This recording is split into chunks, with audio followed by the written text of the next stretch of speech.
Hello students, তোমরা অনেকেই আমার কাছে JBNSTS এক্সাম সম্বন্ধে জানতে চেয়েছো। এই এক্সামটা দুবার দেওয়া যায়, মানে এই এক্সামটার কি বলবো, দুটো ভাগ। একটা হচ্ছে জুনিয়র JBNSTS এবং আদার্স হচ্ছে, মানে আরেকটা হচ্ছে সিনিয়র JBNSTS এক্সাম। জুনিয়র কখন দেওয়া যায়? জুনিয়র JBNSTS এক্সামটা দেওয়া যায় মাধ্যমিকের পর, এবং সিনিয়রটা দেওয়া যায় এইচএসের পর। কাজেই যারা মাধ্যমিক পাস করেছো তারাও খবর রাখবে জুনিয়র JBNSTS এর ফর্ম কখন বেরোচ্ছে, কী ব্যাপার। আর যারা এইচএস পাস করেছো তারাও খবর রাখবে। অবশ্যই এইচএসে যারা সায়েন্স নিয়ে পড়েছো তারাই শুধুমাত্র পরীক্ষাটা দিতে পারবে, কারণ এখানে প্রশ্ন পুরোটাই সায়েন্সের উপর হয়, ঠিক আছে। আর পরীক্ষাটা হয় দুটো ধাপে, মানে দেবদত্তা দিদি জুনিয়র JBNSTS এক্সামটা দিয়েছিল এবং সেখানে কিন্তু সে ফাইনালি র্যাঙ্ক 1 করেছিল। তো এক্সামটা দুটো ধাপে হয়। জুনিয়রটার কথাই বলছি আমি, সিনিয়রটা এখনও জানি না ঠিকমতো। জুনিয়রটা দুটো ধাপে হয়, একটা রিটেন টেস্ট হয় এবং একটা ইন্টারভিউ হয়। রিটেন টেস্টের উপর মনে করো যতজনকে সিলেক্ট করা হয়, ইন্টারভিউয়ের পর আবার কিছু বাদ চলে যায়, ঠিক আছে। মোটামুটি 200 জনকে বোধহয় স্কলারশিপ, মানে জুনিয়র স্কলার হিসাবে নেওয়া হয়, এবং তারপর 200 জনকে বা এরকম কিছু একটা 200 বা কত সংখ্যাটা আমার ঠিক খেয়াল নেই, মানে মেয়েদের জন্য আলাদা কন্যা মেধাবৃত্তি এই ধরনের কিছু একটা আছে, ঠিক আছে। তো যাই হোক, তোমরা চেষ্টা করবে।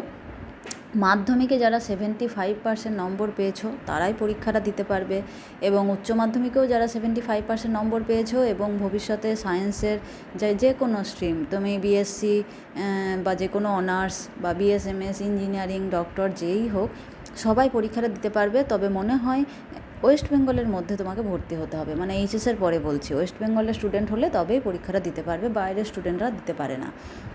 পরীক্ষাটা 3 ঘন্টা রিটেন পরীক্ষা হয়, এবং পরীক্ষাটায় mainly physics, chemistry, math, biology এই চারটে সাবজেক্টের প্রশ্ন আসে।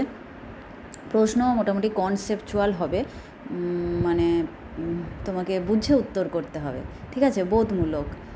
আর দেবদত্তা দিদি যেহেতু পরীক্ষাটা দিয়েছিল, তো সেই থেকে আমি বলতে পারি যে ও কীভাবে প্রিপারেশান নিয়েছিল সেটুকু আমি বলছি। ও বিশেষ কিছু পড়তে পারেনি সেই সময়, কারণ তখন 11-এর মাঝামাঝি সময়, 11-এর পড়া চলছিল।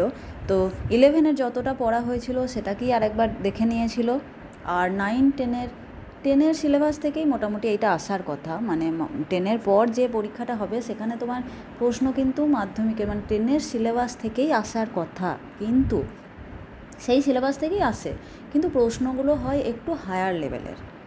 মানে তোমাকে ওই সিলেবাসের বাইরেও একটু এক্সট্রা কিছু যদি তুমি জেনে থাকো, তাহলে ব্যাপারটা তুমি আরও ভালোভাবে অ্যান্সার করতে পারবে, আর কিছুই নয়।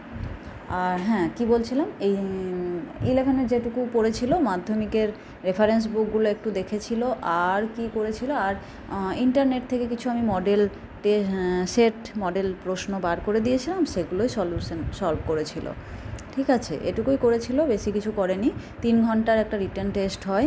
সব প্রশ্নের বোধহয় ও উত্তরও দিতে পারেনি, এবং এমন প্রশ্ন আসবে যে মানে বায়োলজির, মানে পুরো ডাক্তাররা যে ধরনের পড়াশোনা করে সেই ধরনের প্রশ্নও আসতে পারে, মানে একটা যন্ত্র তৈরি, মানে আমি মডেল টেস্টটা দেখেছিলাম, বোধহয় ওদের এমনি মানে প্রশ্ন ফেরত দেয়নি, কিন্তু মডেল যে টেস্ট পেপারগুলো দেখেছিলাম সেখানে ওরকম দেখেছিলাম, ঠিক আছে। তোমরাও দেখো, মানে ইন্টারনেটে মডেল টেস্ট পেপার পেয়ে যাবে, সেইগুলো দেখলে বুঝতে পারবে যে প্রশ্নটা কী ধরনের হবে, ওকে। আর এইচএসের পর যারা দেবে তাদের মনে হয় 3টে ধাপে পরীক্ষাটা হবে।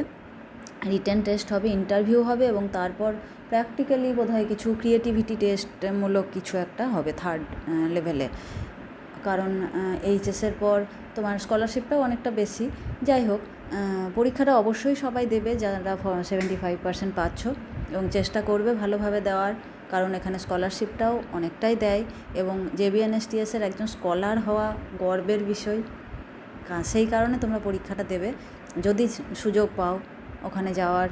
এখানে শুধু যে টাকা দেয় তাই না, অনেক ক্যাম্প হয়, সেই ক্যাম্পগুলোয় গেলেও তুমি অনেক কিছু জ্ঞান অর্জন করতে পারবে, অনেক ভালো ভালো স্টুডেন্টের সঙ্গে তোমার পরিচয় হবে, ঠিক আছে।